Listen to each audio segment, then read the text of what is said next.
Hello everyone, and welcome back to another Spore creation video. And for today's creation, we're going to be making a celestial fox. This celestial fox was requested by Kiilstofte Williams for the 200k subscriber requests. So Kiilstofte, thank you very much for the request, and congratulations. And I have to admit, for the request, I was a little bit confused, as the request stated, I would love if you could do a space, or whatever the C word was, fox, cat, or wolf. Now, when they said whatever the C word was, my initial guess was cosmic. And if I'm going to be entirely honest, I don't know how to do like any kind of spacey creature. Like when people say like a space creature, my immediate guess is either an outright alien or something in an astronaut suit, which I don't think was the intent there. Maybe it was, maybe I'm entirely wrong. But I wasn't really convinced that that was the creation idea, especially as that's something that I've never really done before on the channel.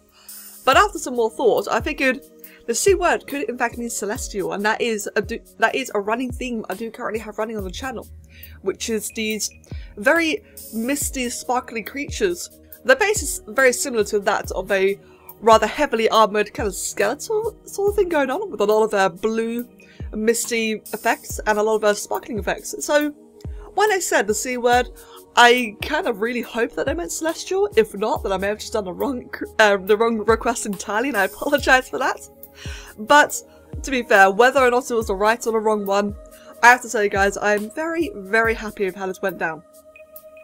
So I chose to do the fox variant in the end because, as much as I do love cats and wolves, I really, really do, I felt like they'd be a bit more common, you know, like a bit more typical. Whereas with a fox is, you know, in terms of like silhouettes and stuff, which is basically what this creation is, a silhouette, or like the very vague form. I suppose a fox and a wolf would be fairly easily interchangeable. Just a fox would have to have like a slightly bushier tail, slightly pointy ears.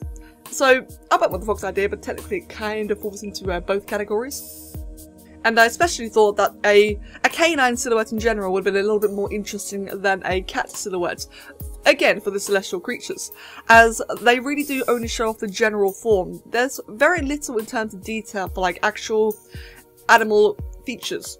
So we won't be able to see like a mane, we won't be able to see like any fur or any textures. It really is just kind of like an armoured ghost in a way. But saying all that, I am very, very happy with how this one went down. Mainly because I had to experiment quite a bit. The celestial creatures I've made so far were things like the dragon, raptor, wyvern and hydra, I do believe. And all of them, the biggest thing that they all lacked was fur. They all lacked fur, so their body shapes were just as simple as that. Their actual body shapes, their skin, their muscle. Whereas with mammals, or particularly fluffier mammals, like the fox being a key thing because it's very thick fur around the neck, the back of its head, and particularly the tail. This was going to be a bit more of a challenge, if you will, to illustrate.